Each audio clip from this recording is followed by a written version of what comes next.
رفعنا موږ اوچت کړو ټول انبیاء علیهم السلام چې راغلي دي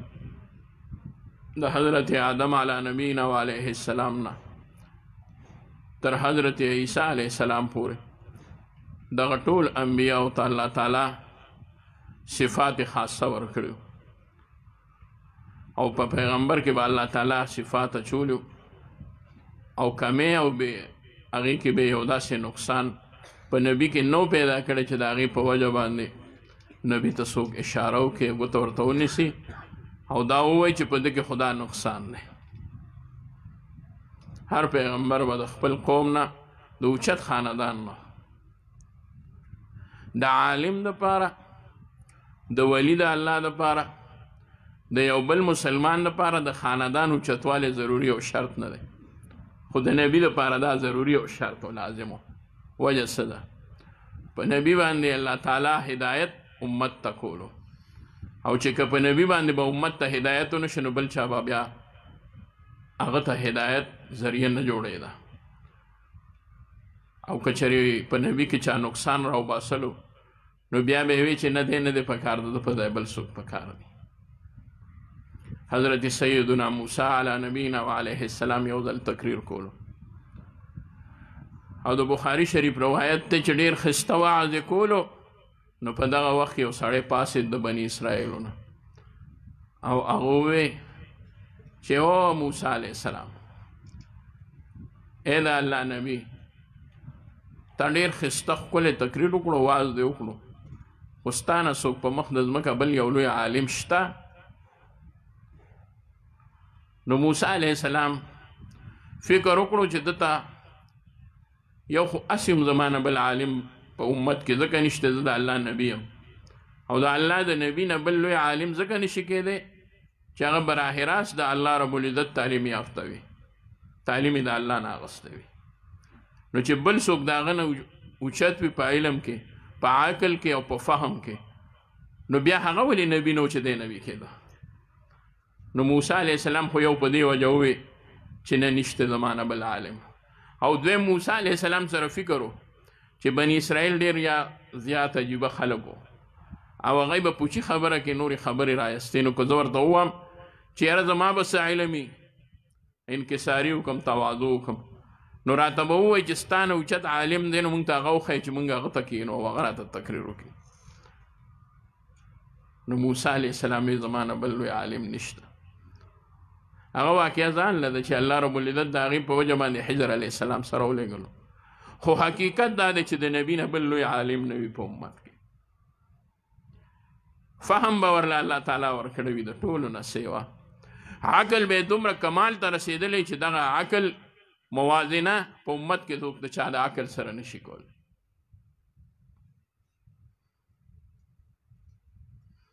ښایست به ورله الله تعالی ورکړی وي په امت کې به د ده نه ښایسته څوک نه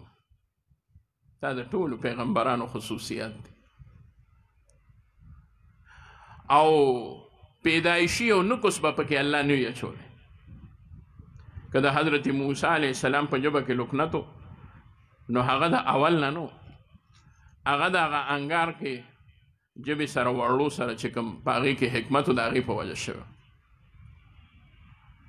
او نه پکې یو داسې نقص وي چې د هغې په وجه باندې هغه عیبناک شي او خلک ورته بیا اشاره کوي چې ده کې خو دا عیب دی عقل یم کامل وي ښایست یم د ټولو نه سیوا در عیسی علیه السلام پورې الله تعالی دا سلسله د انبیا هم دغه شان وچلو خو پاتې د نبي علیه الصلاة والسلام د ذات عالی صفات شو نو یوازې په امت کې نبي علیه الصلاة والسلام ښایسته نه و یوازې د ټولو نه هوښیار یوازې صرف په خپل امت کې نه د ټولو نه سیوا با کماله او با اخلاقه او با کرداره په خپل امت کې صرف نه بلکې د آدم علیه السلام نه واخلې تر قیامته پورې چې څومره مخلوق پیدا کیږي نبی علیه الصلاة والسلام به په هغه ټولو کې د ټولو نه اوچت او افضل او اشرف وي هېڅوک به په هېڅ څیز کې اوچت نه وي هېڅوک به په هېڅ څیز کې اشرف نه وي عاقل به ترې نه بل څوک سیوا نه وي عقل که چا زده کړی دی د محبوب نه زده کړی دی فهم که چا الله ورکړی د محبوب په برکت یې ورکړی دی ښایست یې دومره زیات چې د دواړو جهانو د سردار محبوب رسول الله مبارک لږ ووایي را سره درود شریف ووایي صلی الله علیه وسلم. د مخ د رڼا متعلق مور بی حضرت عائشه رضی الله تعالی عنها هغه فرمای چې زما یو ځل د ګاونډیانو ستن په کور کې زما نه ایره وه چې ما کوم ځای کې په دیوال کې ټومبلې ده. دې کې د دواړو جهانو سردار محبوب رسول الله مبارک ماسخوتن مانځه نه وروستو په توره تیاره کې تشریف راوړو او د محبوب د اننګو په رڼا باندې ما د ګاونډیانو هغه ستن په دیوال کې ومونته. ماته پته ولګېده اوهو د محبوب د مخ مبارک دومره لوی رڼا، دومره ښایست.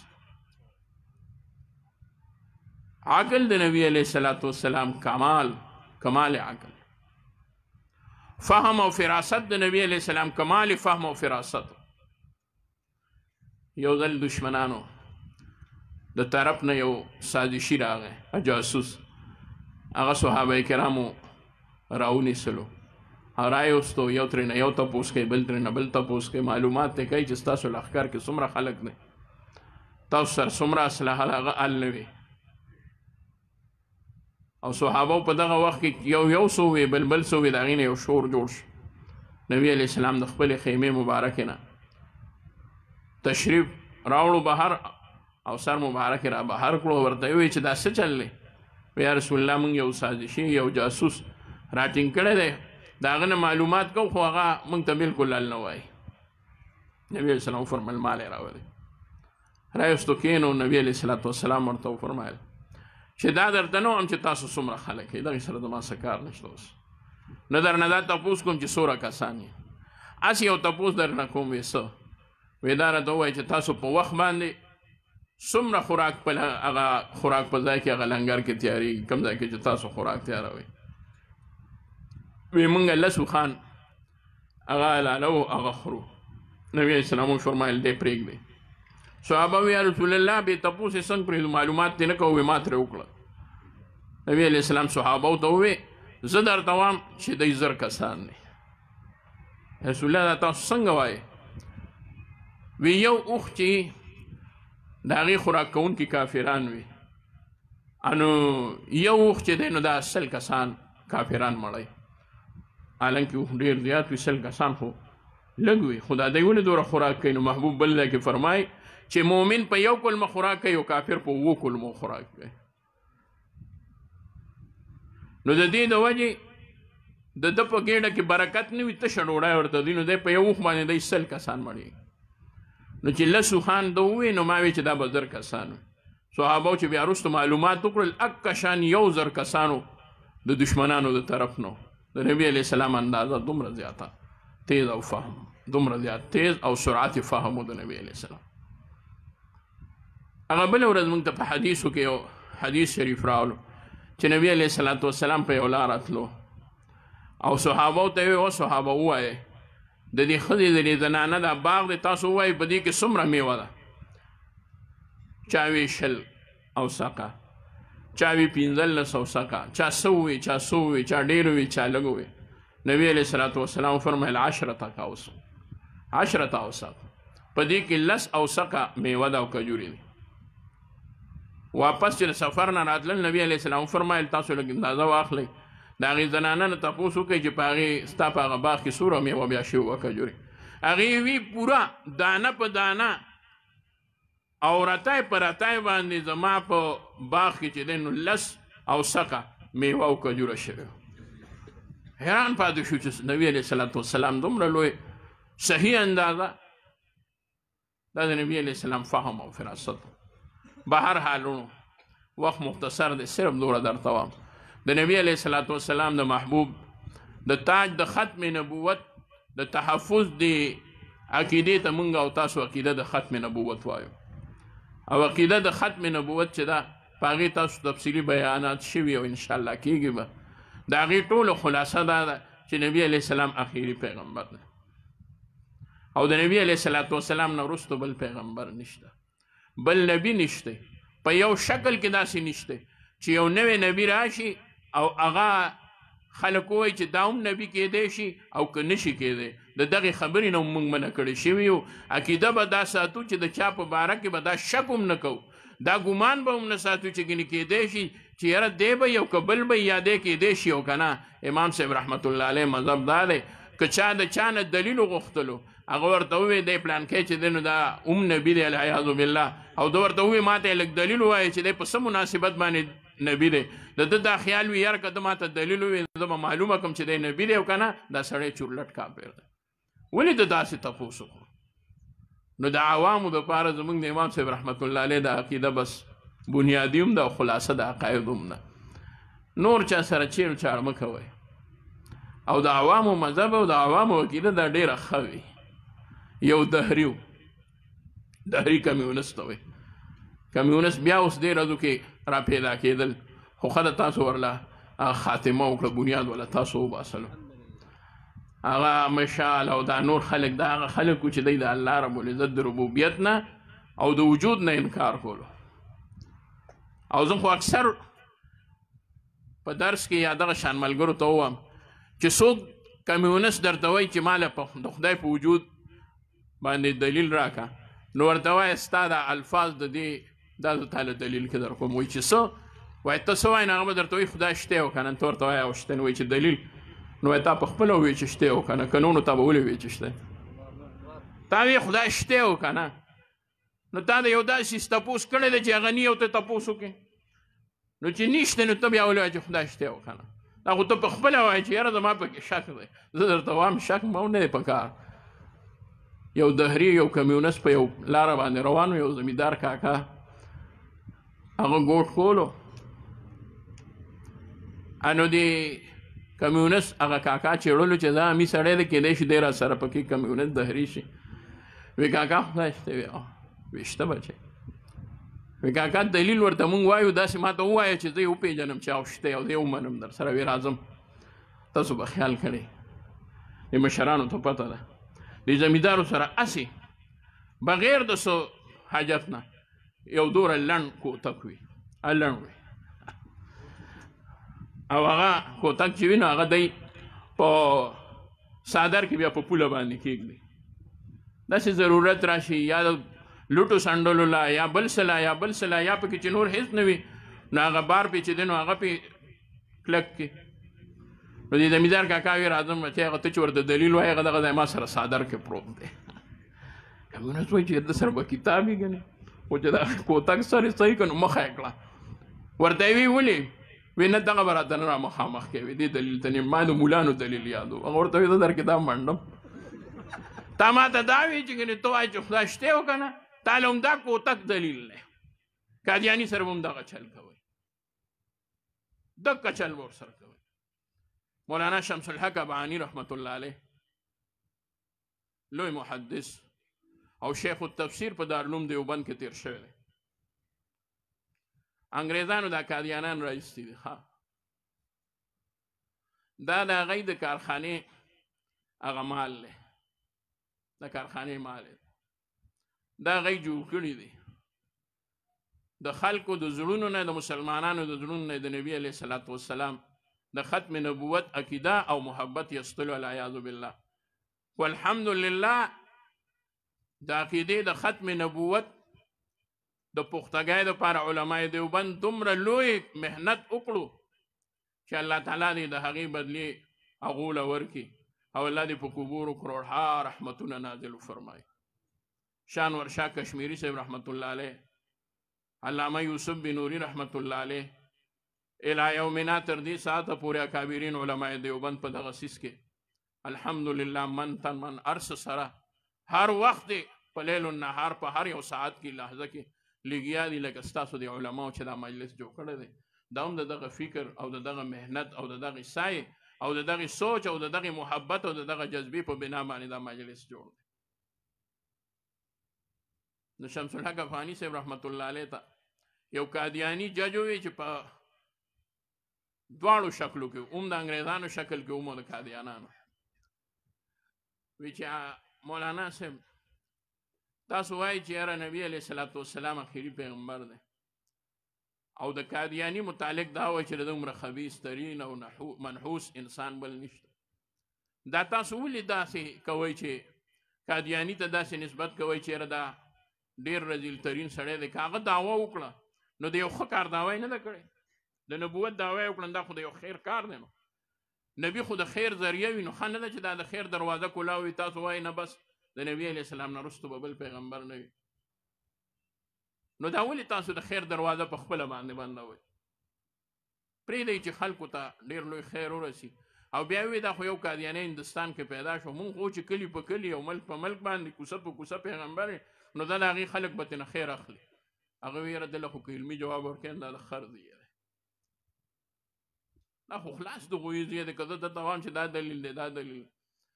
دی خو په خپله کې ماله خوله بندول غواړي او د خیر نوم باندې شر خورئ نو علامه مرحوم رحمت الله علیه ورته وفرمایل د جیب نه یې د 100 روپو هغه وخت سره ډېرې زیاتې وي که 15,000 وو دا به هم کمې وي نو دا نوټ یې ورته راوباسوي دا 100 روپۍ دی دا 100 وي ښې دي وي دا خو دې وخت سره غټ نوټ دی هغه وخت سره د دې نه غټ نوټ نه هم چا سره به علامه مرحوم سره وو ځکه الله تعالی هغه له دنیاوي لحاظ سره ومهو د خانې کلات د هغه وخت لوی قاضي او قاضي القضات علامه مرحوم ورته وي دا 100 روپۍ دی دا 100 روپۍ وی ما سره خو جیب کې دغه یو نوټ دی وی تا سره هغه ورته وي ما سره هم بس تقریبا یو نوټ او وی دغه ځای د غریبانان خلک چې ناست دی سره شته وي نه دی خو دې غریبانان خو لیدلی هم نه د سور نوټ چې 100 روپو دا نوټ څنګه دی وی خوښه دی نه ده وی څه یو مشین جوړو چې په هغې کې به دکه نوټونه جوړو او ورکو به نو خلکو سره به دا نوټونه ډېر شي نو بس ته هم یو بنډل ونیسه خلکو له ورکو 100 روپۍ زه به هم ورکوم دا ملک به هم ښه شي خلک به هم ښه شي د غریبانانو دا غربت به غوس شي او دا نیستي به یې غوسه شي هغه ورته وی دا ته څه وایې وی دا ته څه ټوکې دي دغه نقلي نوټ چې څوک ونیسي در سره حکومت نو په دې غټه سزا ده وی څه سزا ده چا سره که دا ونیسي هغه له سزا ورکوي په هغه وخت هم وي دوکانداران راټینګ کړي دوره یې ووهئ بس څخه یې نه جوړ کړي وی دا ولې نوټ خو سور دی او د 100 روپۍ لیکلي دی وی دا د دروغو دی جعلي دی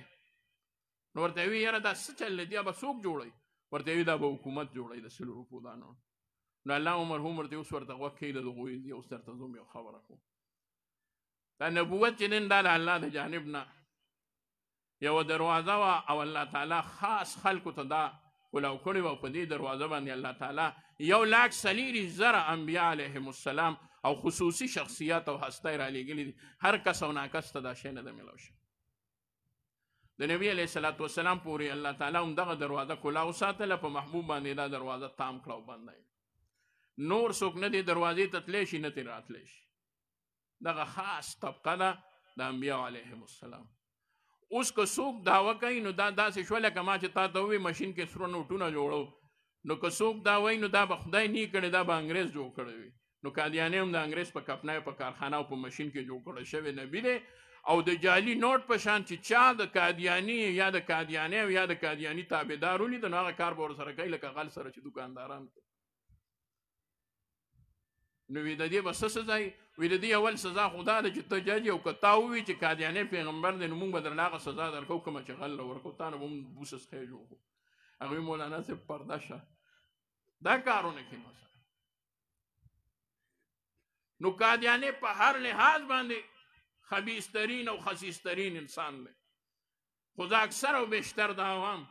چې قادیانی کې بله نقایص و دا ناتخوانان حضرات کله کله په نظم کې بیان کړي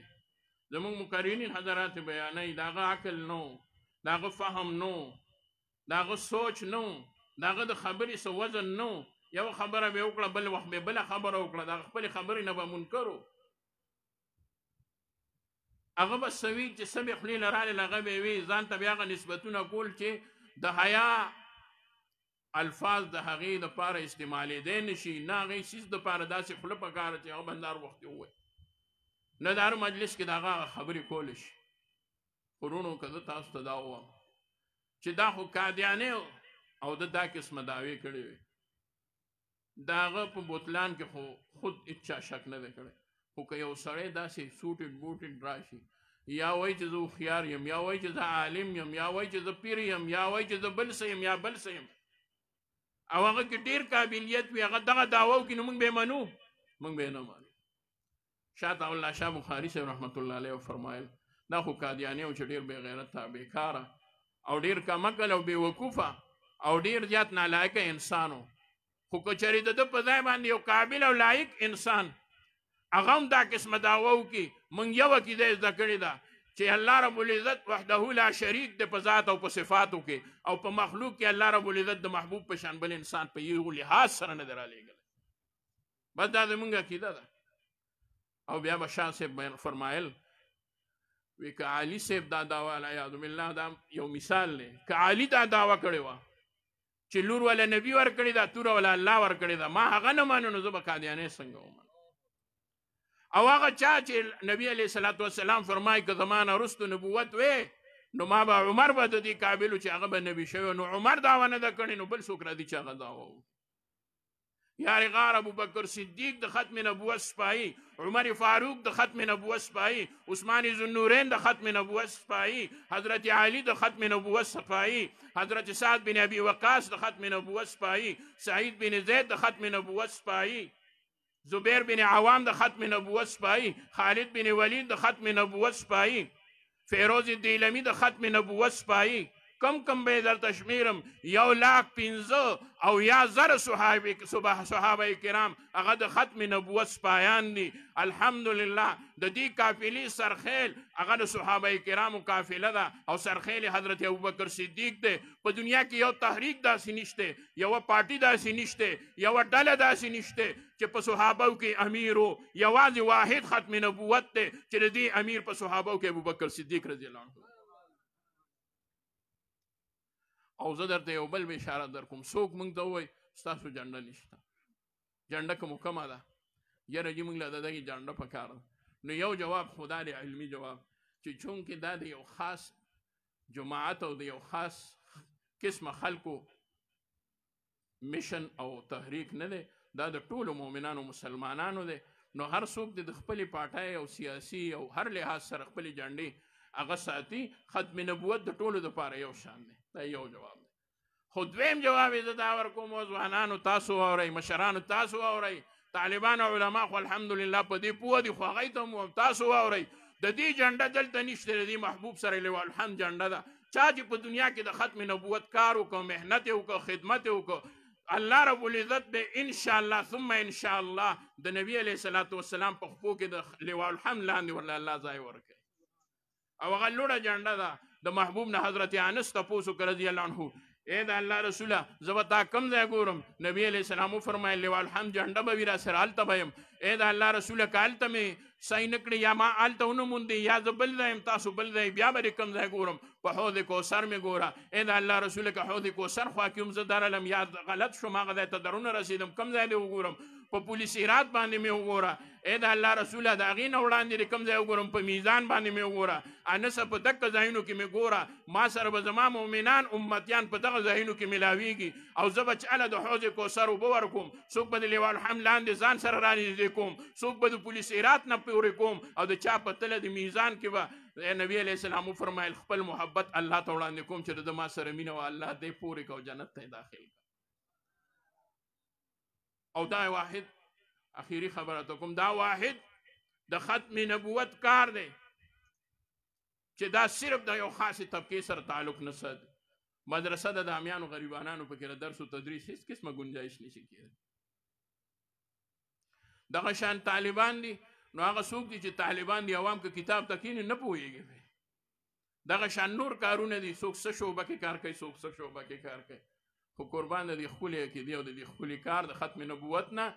که عالم دی هغه پکې هم کار کولی شي، که طالب دی هغه پکې هم کولی شي، که صوفي دی هغه پکې هم کولی شي، که مرید دی هغه هم کولی شي، که پیر دی هغه هم کولی شي، که زمیندار دی هغه هم کولی شي، که دکاندار دی هغه هم کار کولی شي، که ملازم دی هغه هم کار کولی شي، که وزیر او گورنر دی هغه هم کار کولی شي، که فقیر او درویش دی هغه هم کار کولی شي، که صدر او وزیر اعظم دی هغه هم کار کولی شي، که گوشه نشین پیر دی هغه هم کار کولی شي، که مقرر دی هغه هم کار کولی شي، که ګمنام دی هغه هم کار کولی شي، که ښکاره دی هغه هم کار کولی شي. په خلوت کې هم کار کېږي، په جلوت کې هم کار کېږي، په دې لایم کې کار کېږي، په بازار کې هم کار کېږي، په یونیورسټو کالجونو کې هم کار کېږي، په مدرسو کې هم کار کېږي، په جامعاتو کې هم کار کېږي، په جومات کې هم دغه کار کېدی شي، په مدرسه کې هم دغه کار کېدی شي، حتی په پاکستان کې هم دا کار کېدی شي، په یورپ کې هم دا کار کېدی شي، په امریکا کې هم دا کار الحمدلله جاری دی، په افریقا کې هم دا کار جاری دی. الله رب العزت د مشرق او د مغرب د جنوب او د شمال او د جنوب مسلمانان په عقیدې د ختم نبوت باندې د دین هم سیوا مین کی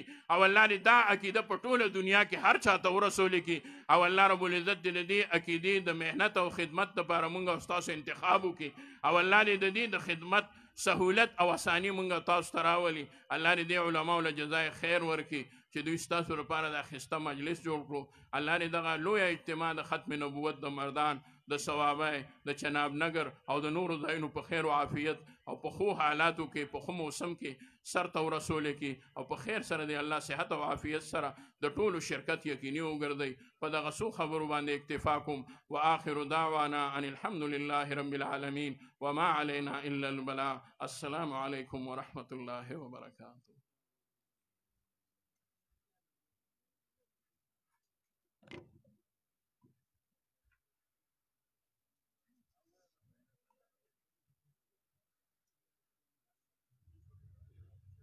موږ به انشاءالله په دې ځای باندې کوو د مانځه نه بعد به انشاءالله متصل د قاري اکرام الحق صاحب بیاني او صفونه دلته شته انشاءالله.